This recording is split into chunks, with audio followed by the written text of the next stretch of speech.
Welcome to the Indeed podcast. I'm your host, Kai Brand Jacobson.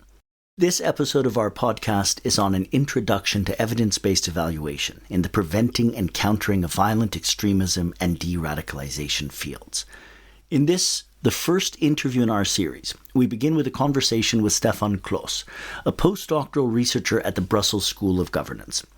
For the past 3 years, Klose has been one of the leading researchers on the Indeed project, an initiative supported by the European Commission to advance our knowledge, understanding, and practical tools for improving evidence-based evaluation, policy, and practice in preventing and countering violent extremism and de-radicalization. In Indeed, Klose led pioneering research to explore what we mean by evidence-based evaluation, how evidence-based evaluation is understood in other fields, including medicine, crime prevention, and more, before delving into its application in the fields of PCVE and de-radicalization. Klose has also been the lead architect in the project behind the creation of the Indeed repository on risk and protective factors, which can be accessed on the Indeed website at indeedproject.eu. In our conversation, we delve into the nuanced understanding and implications of evidence-based evaluation, exploring its key concepts and highlighting their role as a cornerstone in contemporary policy frameworks. Central to evidence-based evaluation are a meticulous review of existing evidence, informed professional judgment, and a conscientious consideration of community values and circumstances. Klose emphasizes the reciprocal relationship between evaluation processes and evidence-based policy and practices, advocating for rigorous research methodologies to underpin effective policy decisions. Recognizing the challenges of accessibility and stakeholder engagement, particularly in sourcing and utilizing evidence effectively, Klose underscores the need for comprehensive, inclusive approaches to enhance the impact of PCV initiatives. And with this, we invite you to enjoy the first interview of the Indeed Evidence-Based Evaluation podcast.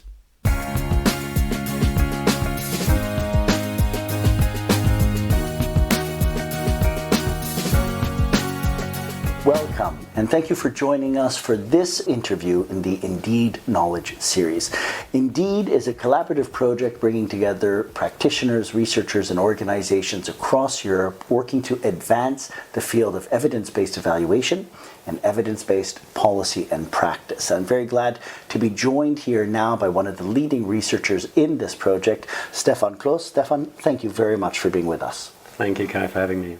Now, you've been working the last 2 years in this project, really diving into the field of evidence-based evaluation and evidence-based policy and practice. And one of the things that we've been discussing is that this concept of evidence-based has become a bit of a buzzword, not only in the field, but in many others internationally. Could you tell us a little bit about what you understand by it?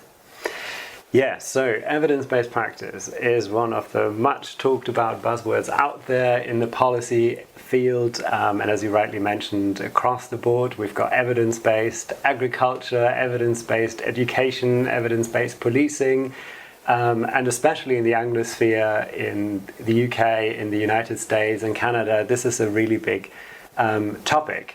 And perhaps because it's become so popular, it's also become increasingly difficult to define what evidence-based practice is. There are many definitions, different understandings out there, and also many misunderstandings about the term.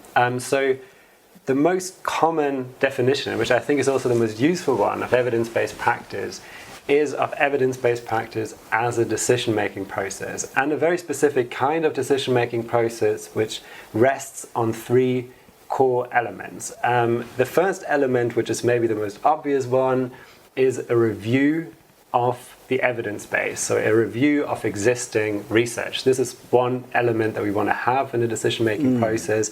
A second element is professional judgment, professional expertise, and a third element is a genuine concern for the values, the circumstances, the preferences of the community or the individual, whoever is affected by the decision. So maybe to give you an example from medicine, if I go to the psychiatrist with symptoms of depression, and ideally the physician, the psychiatrist on the other side who I want to meet is first of all someone who is well aware of the current research on possible treatments of depression. So, for instance, antidepressants. Right? So we want someone who has good knowledge of the evidence out there, who's following this.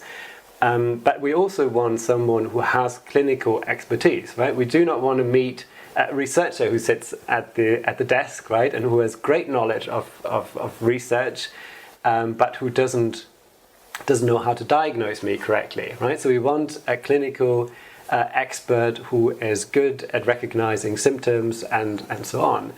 And thirdly, what we want to see is someone, ideally, who takes me as a patient seriously, right? Who seriously considers my own personal circumstances, my health record perhaps, who also considers carefully what my own preferences are, my values are. Maybe I'm a patient who really does not want to take antidepressants, who wants to explore alternative types of therapies.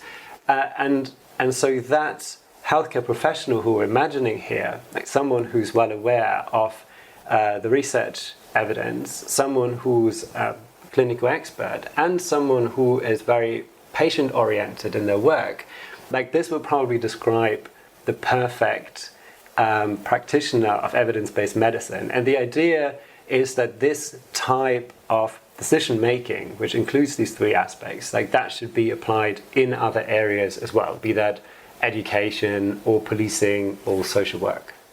So those three core building blocks then: best available knowledge, best available evidence, professional judgment, professional experience, and engaging with the needs, the cultures, what is important to the stakeholders. Yes, exactly. So if that then is evidence-based, what is the relationship between evaluation and evidence-based? Yes, that's a really good question. You can think about it in two ways, basically. And the more traditional way of thinking about this is of evaluation as an enabler of evidence-based practice. So if we have a lot of evaluations, the logic goes, we have a strong evidence base, and then we can draw on that evidence base to do evidence-based practice, right? So we need evaluation for evidence-based practice to be possible. But you can also think about it in another way, and this is how we think about it in our project, of applying the principles of evidence-based practice to the process of evaluation itself, right? So this is basically recognizing that the process of evaluation is also a decision-making process, right? So if we are consistent about the idea of evidence-based practice, then that idea should apply to evaluation as well. So right? making the evaluation and evidence-based practice itself. Yes, exactly. So this is how we've come to promote the idea of evidence-based evaluation. So then what's the relationship between evaluation and evidence-based evaluation? How would you define evidence-based evaluation specifically? There is a lot of evaluation that's out there. Are all evaluations evidence-based? Good question. So let's start with the definition. So evidence-based evaluation, if we use the definition we just applied to evidence-based practice, is also a decision-making process which has three key components, right? Again, review of external evidence, professional judgment, and concern for those affected by those decisions. In the context of evaluation, that means we have to carefully think about what kind of research do we need for an evaluation to be successful, for an evaluation to be substantial, right? So we need to think about types of research we want to involve in the evaluation process. A second thing, we talked about the example for medicine, right? We want a medical professional with clinical expertise. If we apply that to the field of evaluation, then we also want an evaluator with expertise in the field, both with expertise, experience in evaluation, but also in the field where the evaluation takes place, right? So if we talk about PCVE, then ideally we want an evaluator who has knowledge in the field of preventing and countering violent extremism. And then thirdly, we talked again in the context of medicine about evidence-based practice as patient-oriented. Right? If we do translate that to the area of evaluation, then we want an evaluation process that is stakeholder-oriented. where the preferences, the circumstances, the values of stakeholders are really taken into account and are genuinely considered at every stage of the evaluation process. So those three things together, again, like same logic here that we applied elsewhere, should be applied to evaluation as well. So you mentioned just a moment ago PCVE, so preventing and countering violent extremism, and that's really the focus of the Indeed project, looking at the application of evidence-based evaluation to this field, preventing and countering violent extremism and de-radicalization. Why is it so important that we have more evidence-based evaluation in this field? Yeah. So first of all, it's generally important that we have more evaluation in this field. Right? There is a lack of evaluations in PCVE. We have more evaluations than we used to, so there's also progress, but generally we still lack evaluations, and in some countries there is a very serious gap. We do not really know very well how many of the measures that countries have taken over the past few years to prevent and counter radicalization work. We do not know whether they're effective, efficient, legitimate, appropriate. We do not know very much. So there's generally a need of evaluation. But there's also a need for good evaluations, for qualitatively good evaluations. And one way we can make evaluations better, this is the assumption of our project, and the assumption of evidence-based evaluation, is by using the evidence that we have, which luckily in the field of PCVE is increasing. We have more research these days on risk and protective factors. This is a literature which is rapidly growing, so we do know more about the factors that matter for radicalization, also the factors that matter for preventing radicalization, and we should use that literature in our evaluations. And secondly, we also know more about different preventive measures. Again, we do not have very many evaluations, but evaluations are growing. There are more and more of them. So we do have a sense of which types of measures work, to some extent at least. And this is, again, another area of research which we should build into the evaluation process, which we should draw on in order to improve our evaluations. We should learn from what already exists. And you've actually developed a tool to help evaluators and practitioners to be able to draw upon that. You've done work within this project on developing a repository of risk and protective factors as well. Yes, exactly. So we have one repository, which is an online database, which is freely available to anyone. We can only recommend it, I guess, to all of our listeners. Which is part of why we're trying to bring it out here as well. Yeah. Very shameless self-promotion, but also an absolutely important tool, I think, for future evaluation. So what we have done is look at all the studies on risk and protective factors out there, of which there are many now. There used to be very few. In the 90s, we had about 5 good studies a year on risk and protective factors. That doubled perhaps in the 2000s. Now we're at a rate of creating around 30 really good studies every 6 months in the area of risk and protective factors.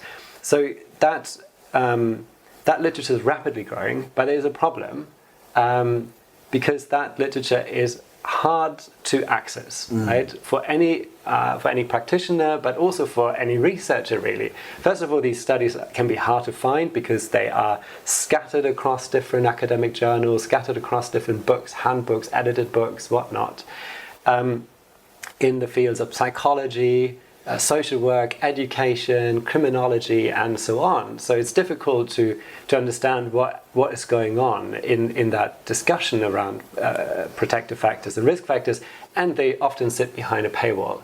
Right? So they're very, very difficult to access, even for those people who find them. Right? So what we have done to improve access to these studies is to create a database where we collect all of these studies, where they can be found. And what we do there as well is summarize the key findings from each study. So even those studies that you cannot access because they sit behind a paywall, you at least will be able to read what the main findings are. And with those findings in mind, we can approach an evaluation and think about, for instance, a theory of change of a certain initiative and review its appropriateness. Right? So we can think about whether an initiative that tackles or that addresses, say, the parents, right, of at-risk adolescents, whether that's a good idea or not. So, for instance, if that's our initiative and we want to evaluate it, what we could do in the first cut is look at all the studies that exist out there on parenting as a risk factor, as a protective factor. That will give us a sense of whether parents are the right group to address in the first place. Right, so with that knowledge, we can create a baseline for our evaluation. It helps us interpret our findings.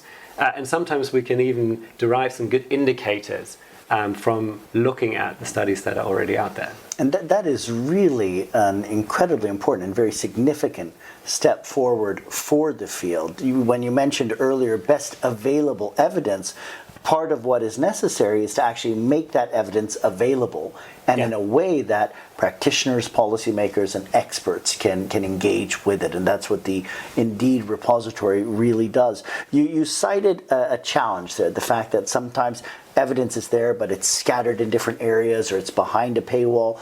What would you see as some of the other challenges for introducing the practice of evidence-based evaluation into the PCV field today?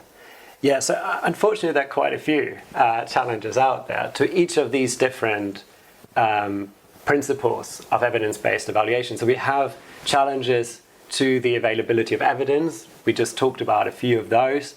We could add that even though knowledge is increasing, it's still quite limited. So depending on the initiative that we want to evaluate, there may be relevant evidence out there, there may be not, right? So there are a lot of important gaps that need to be filled in the research literature as well, for which we again need evaluation. It's a bit of a chicken and egg situation sometimes. So that's one thing.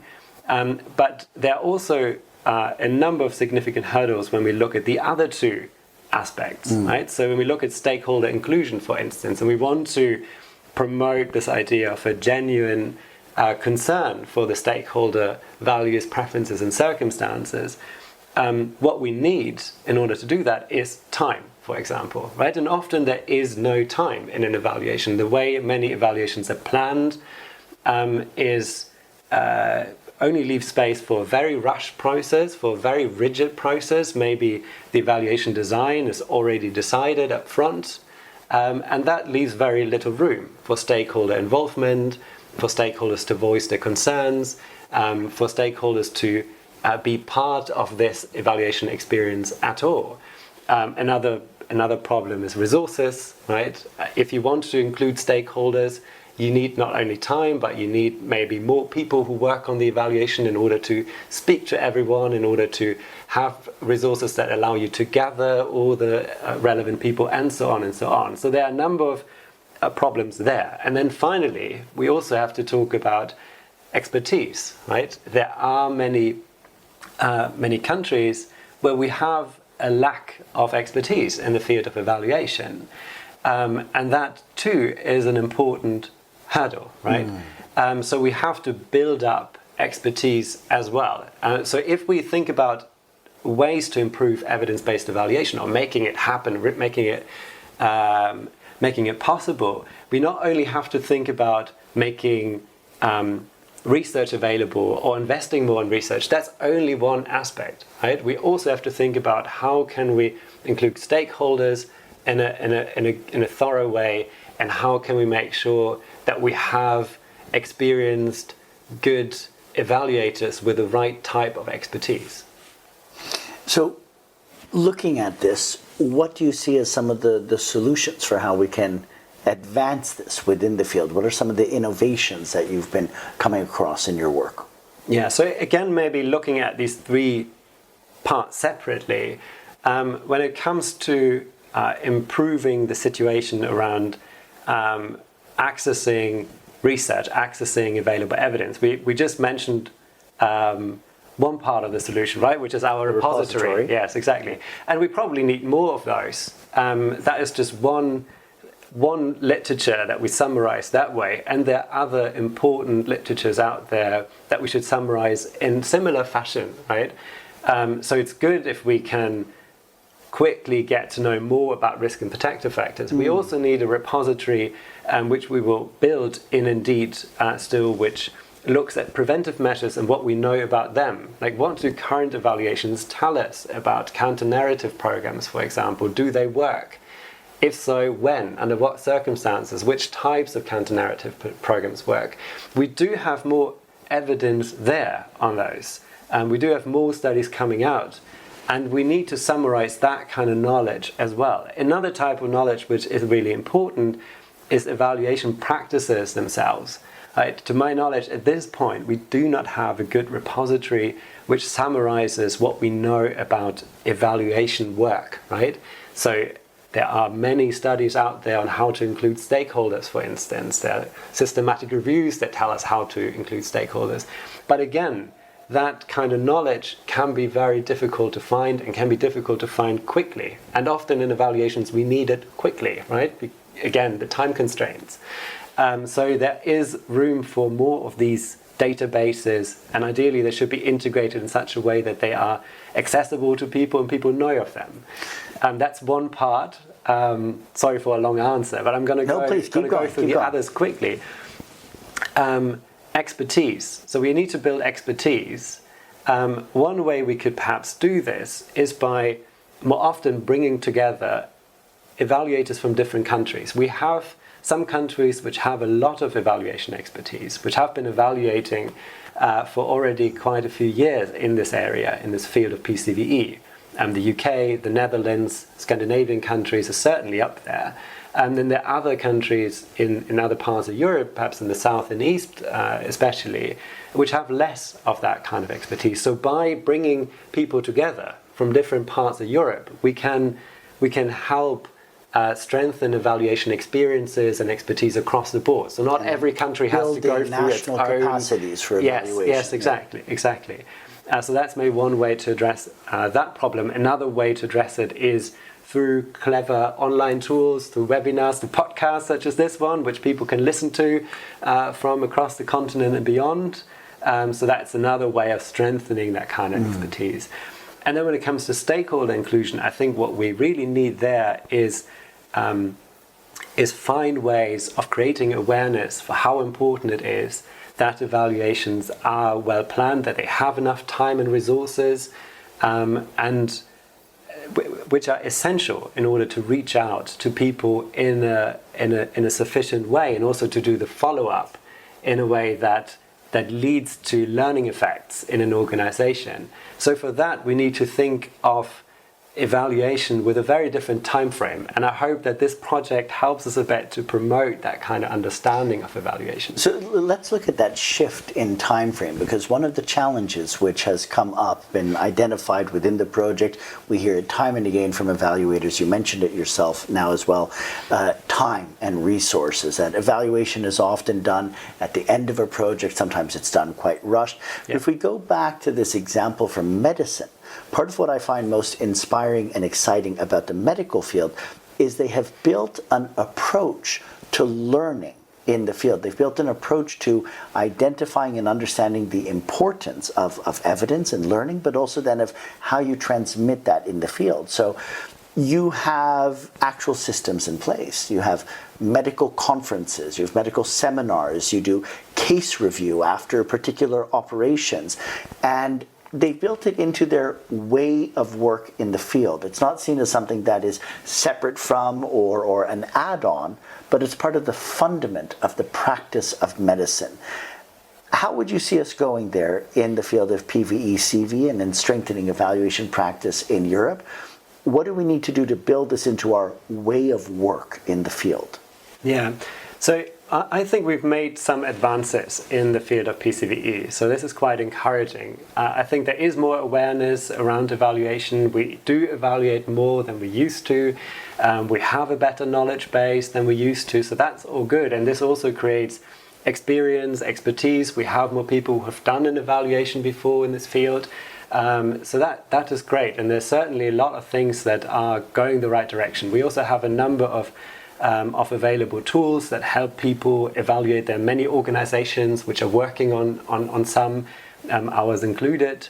So we are creating some tools that hopefully will help in developing a better infrastructure around evaluation.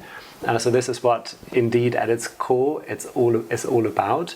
And I hope that this is work that will be continued, that organizations like the European Commission and others will continue to fund this type of work. Creating infrastructure, but also maintaining it, which is often a problem. So we have a lot of great tools, also online databases and so on out there. But what we often or sometimes lack is sustainability in them. So there have been many great initiatives which disintegrated once the funding for that particular project ran out. And I think what they have in medicine is, at this point at least, a much more institutionalized structure of organizing evidence-based practice. Evidence-based medicine is by no means without its own problems. So certainly there are many within medicine who are also calling for improvements. So you're never really done, right? But we can learn a lot from medicine, especially when it comes to, I think, quick communication between research and practice. I think this is an area where medicine has long been at the forefront. And there are a lot of systems, I think, that we should take a close look at and see whether we can learn from them. And in some ways, this has already happened, right? I mean, this is not something, would not be something new to do that. Think, for instance, about systematic reviews, right? So this is something that started in medicine. We've got the Cochrane reviews now, and now we've got the Campbell reviews, which is basically modeled on the medical field in criminology and more specifically in PCVE, right? So there are ways of drawing that kind of inspiration from medicine, and I think we should continue that. Let's turn to that then. You spoke about the need for sustainability, for continuing with initiatives. A lot of progress has been made. The field is developing. We're having more evaluations done. Is there, at this point yet, the understanding amongst policymakers and at government and policy decision-making levels about the importance and the role of evidence-based evaluation in the field? I think, depending on the government, there is certainly a lot of interest in evaluation, in also investing in evaluation, but there are differences. There are differences between countries. We see some countries which are very eager to not only invest in evaluation, but also to think about how we can create better evaluations. If I, for instance, think about current German initiatives, there's quite a lot of work being done on evaluation in PCVE at the moment, and that's encouraging. There are other countries where we see less of those initiatives. At the European level, we have the European Commission being interested in evaluation, so that seems quite encouraging. There have been a few knowledge hubs. There's a new EU knowledge hub which is created, so that again could be one way to strengthen, especially evidence-based evaluation, right? Again, evidence-based evaluation is all about access to knowledge, access to resources, and the knowledge hub could be that platform, right? That does give us the opportunity, maybe also to integrate some of the results from Indeed, like the repository that we discussed earlier. Brilliant. Stephan, thank you so much. Thank you for this conversation. Thank you for the work that you have done in Indeed through these last years. Quite a step forward to help us in the field to really advance our understanding and our practice of evidence-based evaluation within preventing and countering violent extremism. It's been a pleasure. Thank you, Kai. Great to be with you.